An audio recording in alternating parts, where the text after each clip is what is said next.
And good morning. It's time for Two Guys on Sports. I'm Larry Hazer. Let me turn you up here. Oh, cool. There we go. I just turned up on your end, not on my end. Yeah, okay. Here Well, we go. good morning, Dick. Yeah, good. Glad to be here, Larry. Yes, all right. Final day of November. How about At that? Northside Cycle in Yeah, we're going to be going into December, and it's going to be a pretty hectic 3 weeks here till Christmas break with all the sports going on. So. Yes, indeed. We head into December, and all the sports pretty much are going to be going on now as wrestling will get underway. Yeah, this big week, wrestling. We'll talk about NGL a little bit here, right just off the start. They're opening up this weekend at Black River Falls tournament, which is a new tournament for them, a lot more localized. Last couple of years, they'd been going over to Slinger and wrestling a lot of D1 schools, but this year, a lot of new kids, Larry, a lot of young kids. But from what I understand, most of the weights are filled. Okay. And we'll know more about them actually after this tournament. But they've also got a couple of new faces, a couple of new old faces on the coaching staff. Kenny Fremont has returned to be an assistant this year, along with Carl Opelt. Oh, okay. So a lot of experience and a lot of wins under their belt. Right. And I think that's going to be a big help to longtime coach Scott Bryant with these young kids. So where do you think their weights are going to be that they're going to be the top ones, you think? Dane Luchteron, I would think he would fall, a senior from Loyal. I would think he'd fall in the 180, maybe 195 range. He should be a strong contender to go to state. When Hudson Sebastian Opelt gets healthy, he will be strong, and I look for him to wrestle in the 160, 170 range. If he gets back, he will definitely be a state contender. I look for big things from Dane's little brother, Jake Luchteron, and I think he's going to be in probably that 160 range. Had a pretty decent freshman year last year, and I look for him to hopefully at least be a sectional qualifier this year. And then a couple of guys that really got their feet wet last year. One was Braxton Kauth. Braxton actually wrestled up a weight last year.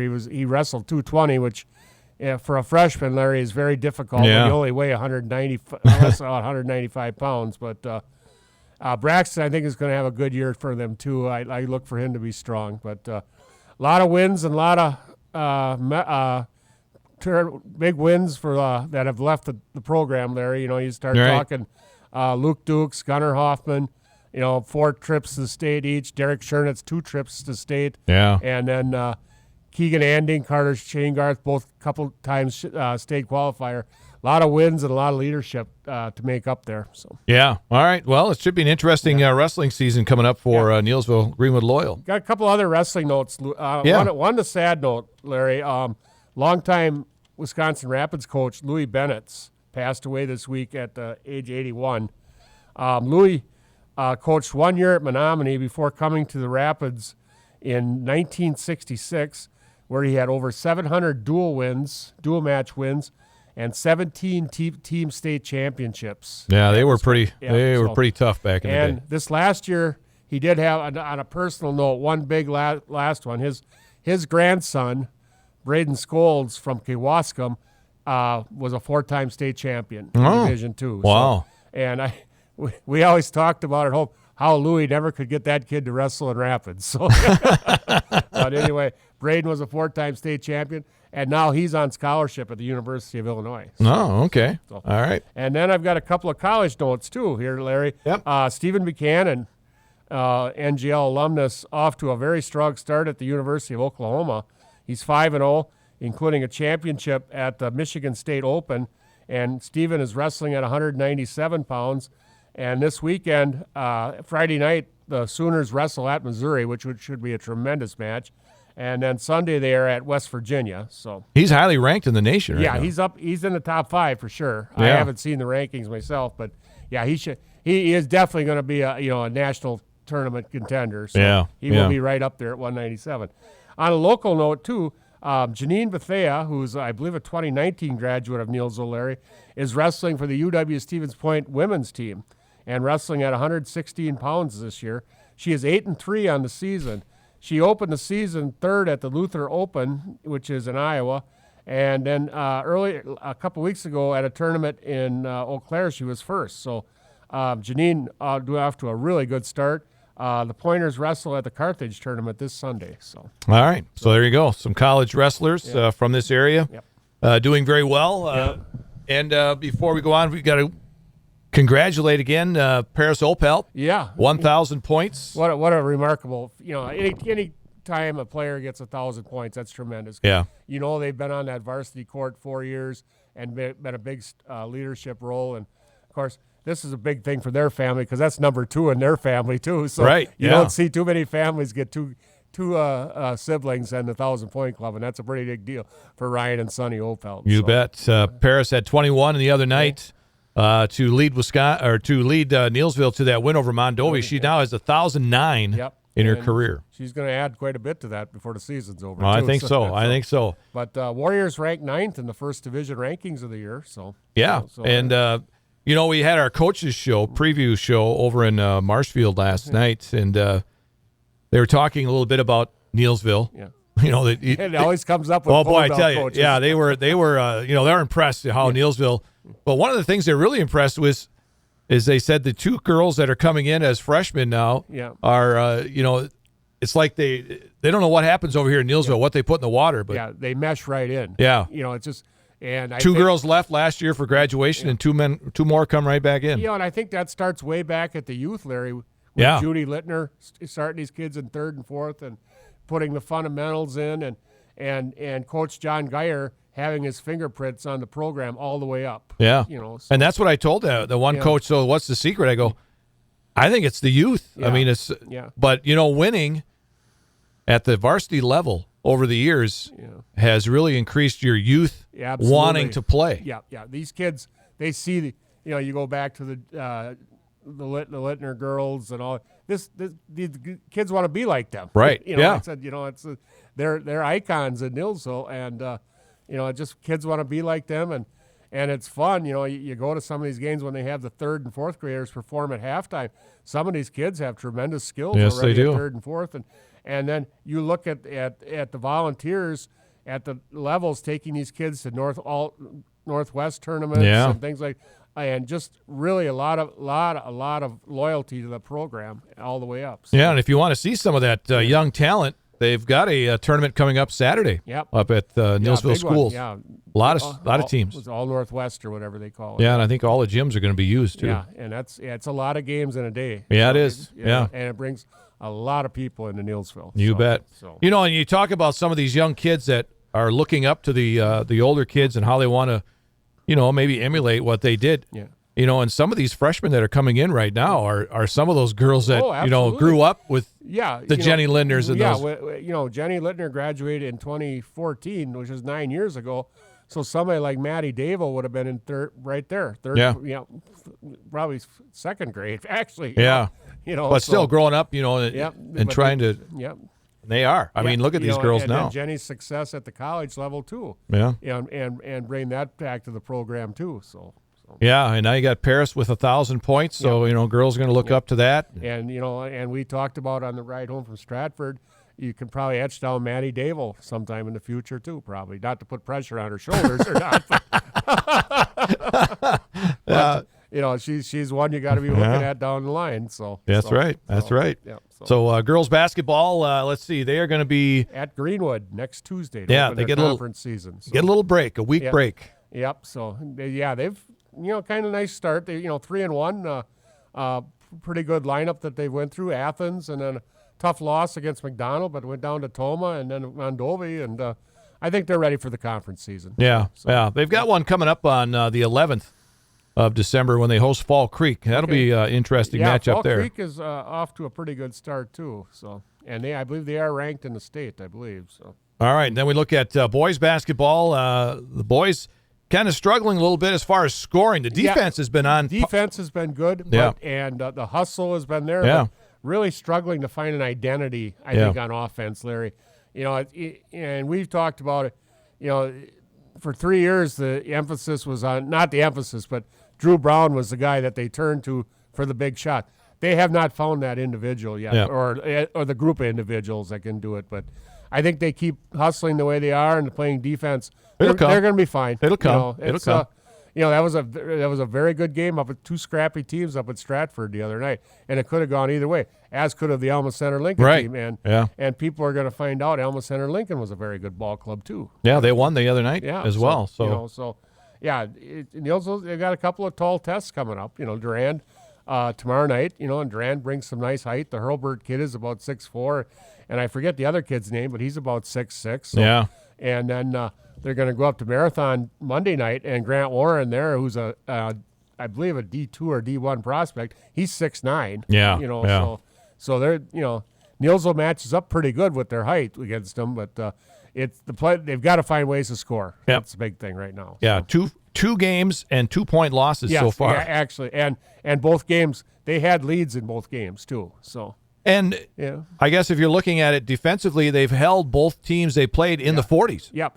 Yeah, but exactly. unfortunately, they haven't gotten out of the 40s. And the high scorers from both teams too. I forget the kid from Alma Center's name.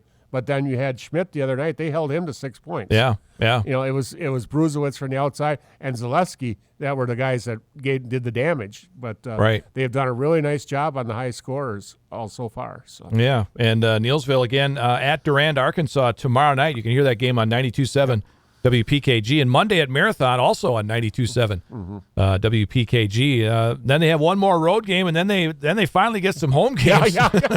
Yeah, I believe they start their conference season at Greenwood later on next week. So. Yep, and then they have 5 games. No, check that. 4 games before the Christmas break at home. Yep. So there you go. Yeah, a little home cooking. That's always helps to get back in the field house. So. Yes, indeed. Yes, both boys and girls coaches polls are out. You can check those out on our website, cwbradio.com. Boys and girls hockey, the Black River Falls Co-op, of course, features some Nielsville kids, and I think there's like 5 boys that are playing. The Tiger boys, they're off to a 1-3 season to start. I believe they go to Altoona tonight, and they take on RAM, which RAM stands for Regis Altoona McDonald, by the way. Yes. But anyway, Nielsville Granton play Ryan Magnuson and Zach Magnus and Wyatt Hanna from Nielsville, and then Caleb Shaso and Sox Straditsky. Sox are all members of the Tiger hockey team down there, so good for them. I did see Magnus had an assist one of the games earlier this year. Yep. So they're off to a good start, and then on the girls' side, they're off to a 1-2. They're off till Tuesday when they travel to Marshfield to play Wisconsin Valley Union, and we have 3 young ladies there. Jordan Berg. She has a goal this season already. Clarissa Canfield, she has an assist on the season. And then the one and only Sydney Magnuson, who in 2 games at goalie, Larry, is 1-1. She has a 91.2 save percentage. She's faced 102 shots and stopped 93. Wow. She's doing well. She's doing good. Doing well. She's a tremendous goalie. And so good luck to these guys. You bet. I'll tell you what, it takes a lot of determination to play hockey because you got to travel so much here. Yes, with the co-op. Yeah. And these kids. Are you guys doing a game later on in the season? We'll probably plan on doing one. Yeah. Okay. We can get maybe Matt back from Maryland. Flying Matt for the. I think he said he was planning on possibly coming back for the Cranberry Cup. Okay, that'd be in great. February, or later January. Very nice job. Yes, they do. Yes, a lot better job than I would ever do. Yeah. All right, let's go to Where Are They Now here today. Okay, Larry, we're going to go up to Edgar, and we're going to talk about Lincoln Berg. And Lincoln is a 2002 graduate of Edgar High School. Lincoln was a 4-year letter winner on the Edgar football team, Edgar Wildcat football team. His freshman year, the Wildcats were 13-1. They were Marywood Conference Championship that year, qualifying for the WI Division 5 playoffs, where they would advance all the way to the championship game, where they would lose to Wrightstown 29-8. Lincoln played mainly special teams, carried the ball 10 times for 38 yards, and had 8 tackles on defense.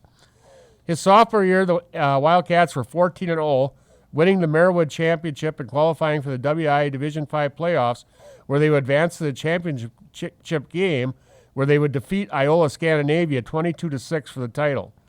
Lincoln started on defense at linebacker for the Wildcats and led the Wildcats with 92 tackles and 2 fumble recoveries, and was a first-team All-Marywood selection on defense. His junior year, the Wildcats were 13-1. They were Marywood Conference champs, qualifying for the WI Division 5 playoffs, where they would advance to the championship game, losing to Osseo Fairchild 32-6. Lincoln started at running back that year and carried the ball 142 times for 785 yards and 8 touchdowns, and on defense, he led the Wildcats with 107 tackles, 2 pass interceptions, and a fumble recovery. He was first team all-conference on defense and second team on offense, and was a Channel 7 All-Star on defense. His senior year, the Wildcats were 12-2, qualifying for the WI Division V playoffs, where they would again make it to the championship game, where they would defeat Kenosha St. Joseph's 8-0 to win the title. Lincoln rushed for 1,185 yards and 16 touchdowns, and led the Wildcats with 118 tackles, 4 pass interceptions, and 2 fumble recoveries. He was first team All-Marywood on offense and defense, and was Marywood Defensive Player of the Year. He was named a Channel 7 All-Star on defense and honorable mention All-State. He was also named to the Wisconsin Coaches Association All-Star Game. In the winter, Lincoln was a 3-year letter winner on the Edgar basketball team. His sophomore year, the Wildcats were 14-10, losing in the regional finals to Owen Withee. Lincoln averaged 7 points and 4 rebounds per game. His junior year, the Wildcats were 12-11, losing in the regional semis to Marathon. Lincoln led the Wildcats in scoring with 16 points per game and was named first team All-Marywood. His senior year, the Wildcats were 8-13 on the season. Lincoln led the team in scoring with 15 points per game and again was named first team All-Marywood. In the spring, Lincoln was a 3-year letter winner on the Edgar baseball team. His sophomore year, the Wildcats were 6-13. Lincoln, starting at catcher, batted .275 with 6 RBIs. His junior year, the Wildcats were 14-8, losing in the regional finals to Rib Lake. Lincoln batted .325 with 14 RBIs and was named first team All-Conference. His senior year, Edgar was 14-7, losing to Stratford in the regional final. Lincoln hit .310 with 1 home run and 16 RBIs and was a first team All-Marywood selection. After graduation, Lincoln enrolled at UW-Stevens Point and joined the Pointer football program. His freshman year, the Pointers were 8-2. Lincoln played special teams and backed up at linebacker, had 7 tackles on the season. His sophomore year, he had 11 tackles as a backup, as the Pointers were 6-4 that year. His junior year, the Pointers were 4-6. Lincoln had 19 tackles and a fumble recovery. His senior year, the Pointers were 6-4. Lincoln, now a starter at linebacker, had 76 tackles with 5 TFLs. He also had 4 interceptions and 3 fumble recoveries, 1 which he returned for a touchdown. He was named second team All-WIAC that year. Lincoln graduated from UW-Stevens Point in 2006 with a bachelor's degree in business administration with a minor in economics. Today, Lincoln is a retail market specialist, retail market president at BMO Harris Bank in Madison. Lincoln and his wife Maria and their 3 children reside in Waunakee, Wisconsin, outside of Madison. Lincoln Berg, Larry, after doing those 3 games we did for Edgar this year, and looking at the box scores from their championship games that he was on, the names were the same. There Harrison Gravine, his dad played. The Strite boys' dad played. Okay. And I said, you take Lincoln Berg, and he has Carter Butt written all over him. Oh, okay. With the rushing right. and the, yeah. And, I said it's remarkable that program never changes. No, they just insert another player into that spot. And and I'm sure before Jerry leaves, we'll have great grandchildren playing. Oh yeah, I'm sure. Yes. Speaking of high school football coaches, Jim Hagan stepping down at Colby. It's kind of a little bit surprise to me. Jim had 6 years on the job as the head man. A lot of years in the program under Jeff Rosemeyer. Yeah. I think he also started under Dwayne Teska too. Back in the day. He could have. Yeah. Yeah. But kind of surprised. But I think Jim he's put his heart and soul into that program, and now just going to concentrate on being athletic director. Well, people might think, he hasn't been there that long as head coach, but like you said, he's been with the program for 33 years. He has been a constant. Yeah. And he's seen a lot of good things, and I say, they'll look at his coaching record and, maybe, 57 wins, I think it was 17 losses or something like that. But he's not going to be the Bob Hyland or the Jerry Sims, right. But no, he still put a heck of a stamp on that Colby program. Oh yes, and it'll be interesting to see who takes the spot. Yeah, it's there's some guys that have been on that sideline. Robbie Schmazel has been the offensive coordinator for many years over there. I think he's got a chance. Who knows? Who wants to step up? It's a big responsibility, and sometimes Robbie is not a teacher at the school, so sometimes it's easier being a teacher and running the program that way. So, but, looking at that list of coaches with the wins, and you wonder why coaches can't move up the ladder when the top two guys are still coaching. Yeah. Highland and Bob Highland's got heads and shoulders above everybody else. Yeah. To say that somebody's head and shoulders over Jerry Sins is really something. So. Yeah. I think Highland's over 500, and Sins is just barely over 400. 400, yeah. So. Yeah. So I don't think anybody's ever going to catch Bob Highland. 400 wins in 4 that's almost 10 wins a year. I said, that's remarkable, and you're barely climbing up the ladder. So, just kind of neat. We've got two guys like that in the state of Wisconsin. You bet. So. All right, kind of a surprising note here that I heard the other day was Braylon Allen is going to skip his senior year and go to the NFL. There was always rumors, but I said, the thing about him, he's not a slam dunk at all. Mel Kiper, I believe, has him ranked 10th as a running back. Yeah. To me, that's third round. Yeah, right. Maybe fourth even, because in the last few years, running backs in the first round have been very rare. The kid from Texas who went to Atlanta this year, I think, was like 10th.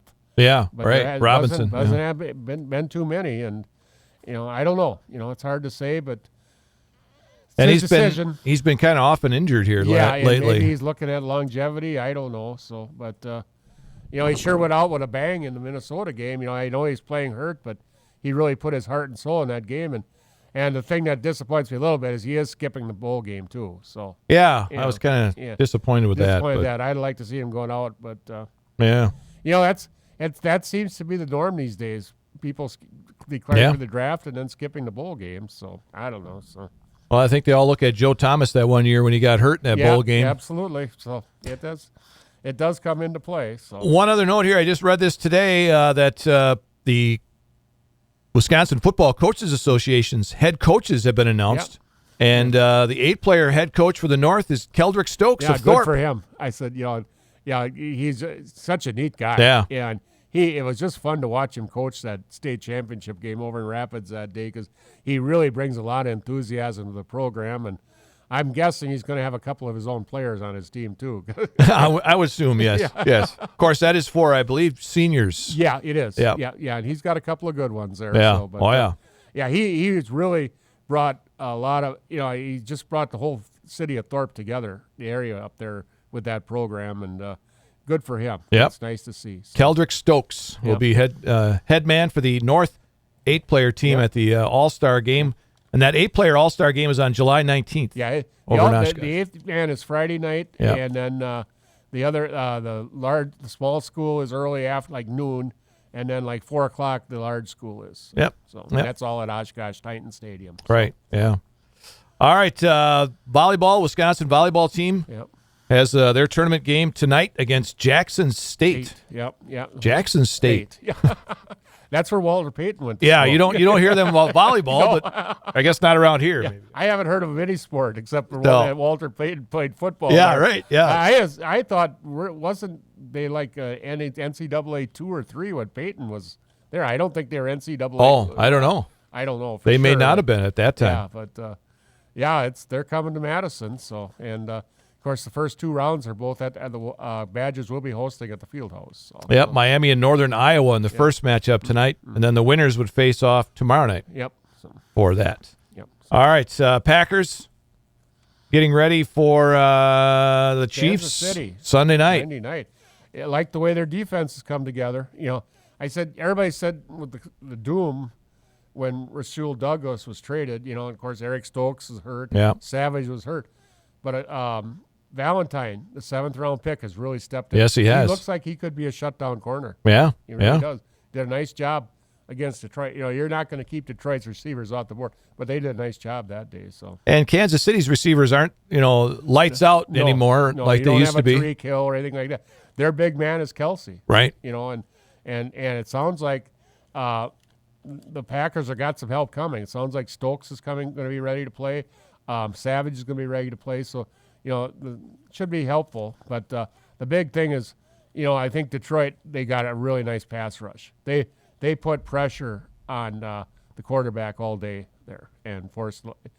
Gary had a great day with 3 sacks and a forced fumble, and they're going to have to do that. They're going to have to get in Mahomes' face. Yeah. And that's not easy to do. No, because Mahomes is more mobile than Jared Goff. Much more mobile. So But not easy catching him. You know, I like the way Jordan Love is playing too, Larry. Yeah. And I ran across some stats the other day. Okay. Of course, most people realize Aaron Rodgers was a rookie in 2008, and in Aaron Rodgers' first 11 games, the Packers were 5-6.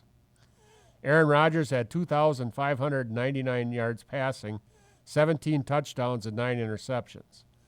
Jordan Love in 2023, a 5-6 record, 2,599 yards passing, 19 touchdowns, and 10 interceptions. That's pretty similar. Just practically, identical. Yeah. Just identical. Yeah. And we've seen too good things out of Rodgers. I don't think we quite remember 2008. We kind of wiped that out of our mind. You're right. Yeah. But, so 2008 was a struggle. But in 2009, he took them to the playoffs. Right. So if, the Packers are in contention this year, and the schedule is not too bad going down, but even if they don't, I think better things are ahead. Yeah. Because I think he's really got his feet on the ground now. Now, we don't want to set the bar up at Aaron Rodgers' level. No. But he's at least in the neighborhood. Right. He's in Mr. Rogers' neighborhood. He's in Mr. Rogers. Speaking of Mr. Rogers, he's been cleared to return to practice. Yeah, 21 days. Yeah. So. Wow. Yeah. I don't know if that's something he needs with that offensive line they have. I don't know if that's something he'd want to get out there and do. But well, I was just listening to some programs this morning, and they said defenses are just going to pin their ears back and come after him. That's what Buffalo did the first night.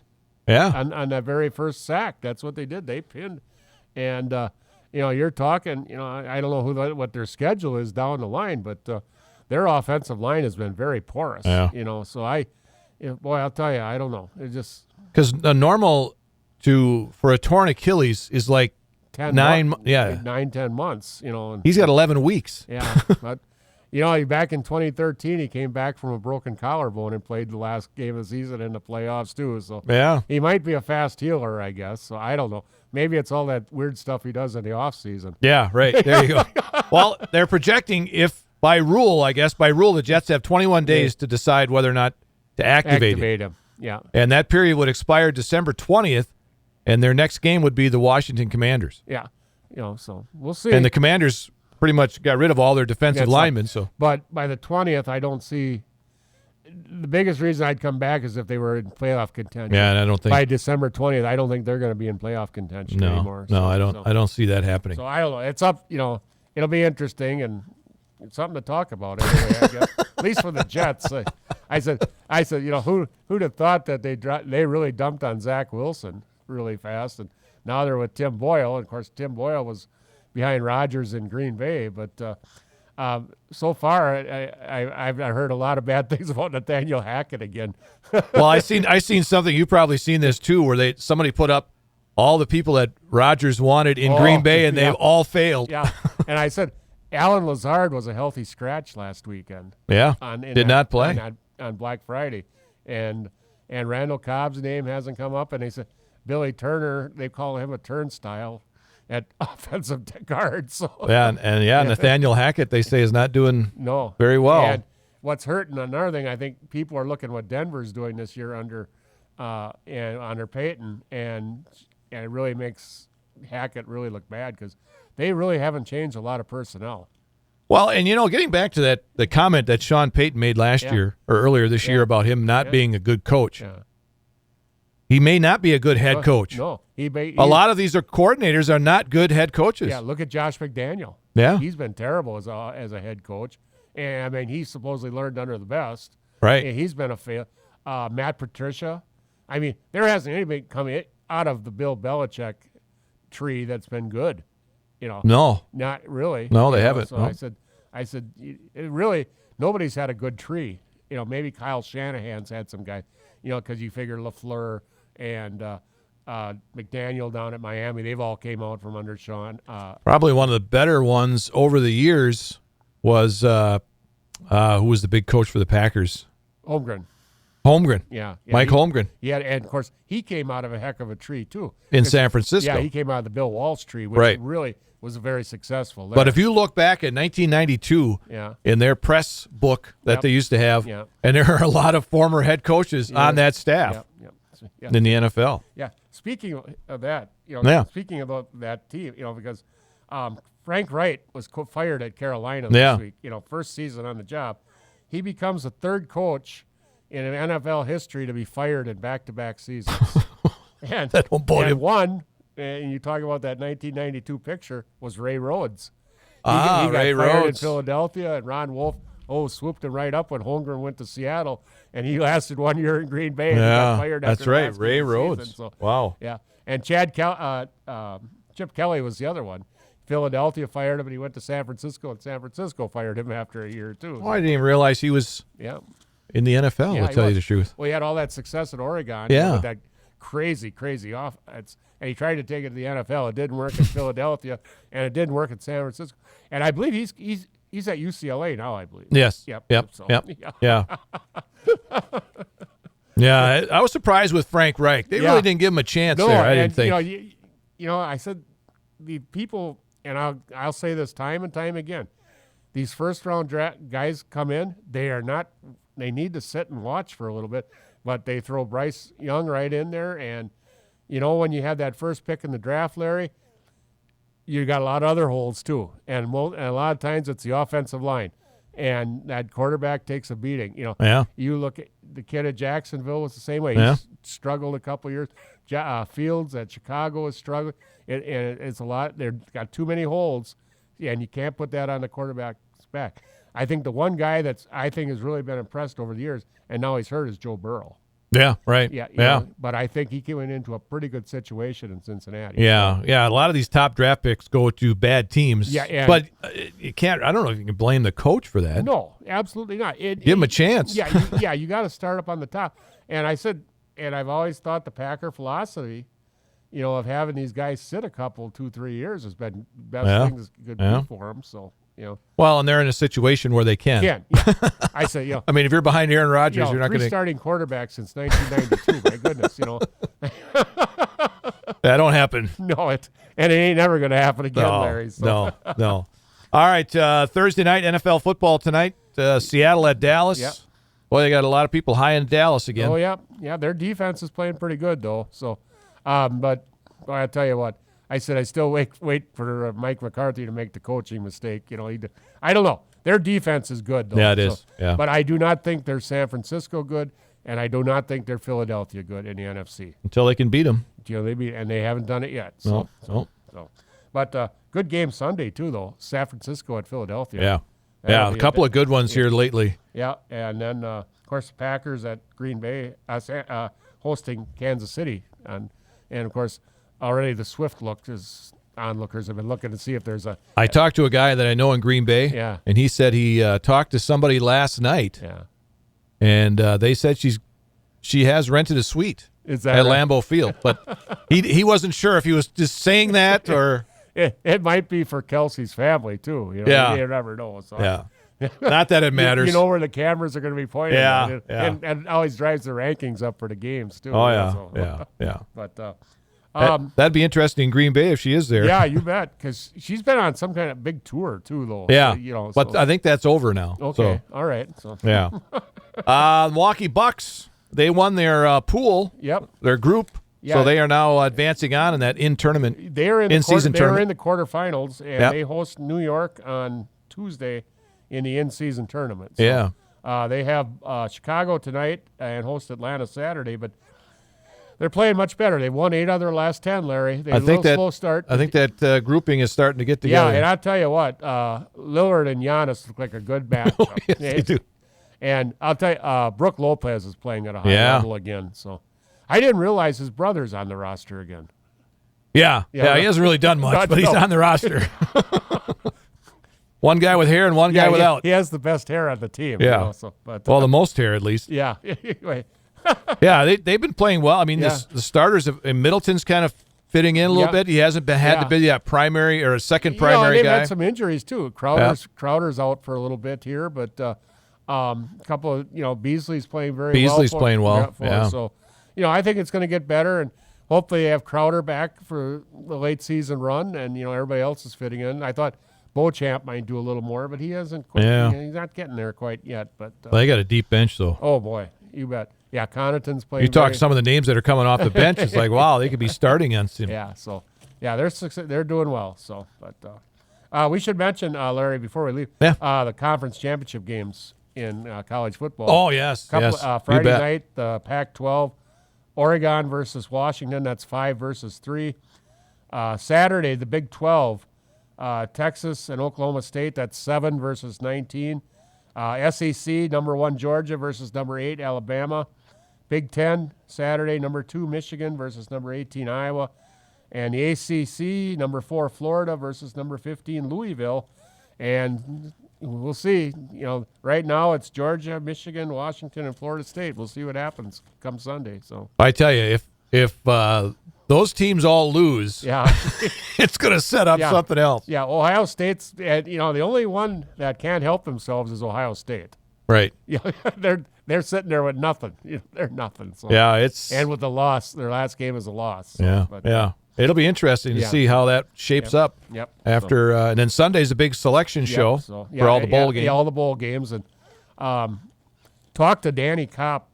Of course, Jacobs is in a band, and they're talking maybe someplace in Florida or maybe even Las Vegas. Well, really? Yeah. So. Because CBS had them pretty much for the last few weeks in the Music City Bowl. Yeah, and I've also heard the one in Detroit too. I've heard that.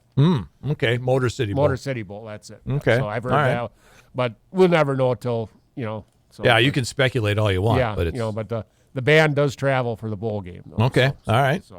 Let's see. There's one other thing here. The Brewers. There's a couple of notes here from the Brewers. They're looking at signing that rookie to a big contract. They're talking 10 years or better, I believe. So they did something like that with Ryan Braun when he first came up too. Jackson Churio. Yeah. He's been the minor league player of the year the last 2 years. So the thing is, he's an outfielder, and they really have a glut of young outfielders. Yeah, they do. So maybe some trade bait out there. Yeah. So. And then Devin Williams won the Trevor Hoffman National League Reliever of the Year award. And the Brewers have really had a hold on that award. Yeah, they have. 5 of the last 6 years. 5 of the last 6 years. So. The only guy that hasn't won it for the Brewers was Edwin Diaz last year for the Mets. Yep. And if Josh Hader would have stayed in Milwaukee, I think Josh Hader probably would have won it there. So. Yeah, he won it 3 years out of 4. Yeah, you bet. So, So. And Salt Lake City, Utah has been selected as the preferred host for the 2034 Winter Olympics. Okay. They had it there 2002. Yeah. Okay. What a nice spot for Winter Olympics. Yeah. So, beautiful. Beautiful. All right, so we got boys basketball coming up tomorrow night. Neillsville at Durand, Arkansas. 7:15 is game time. Yeah. Dick and I will be there with the call on 92.7 WPKG. That'll do it for Two Guys on Sports. I'm Larry Hazer. I'm Dick Olson. We'll talk to you again next week.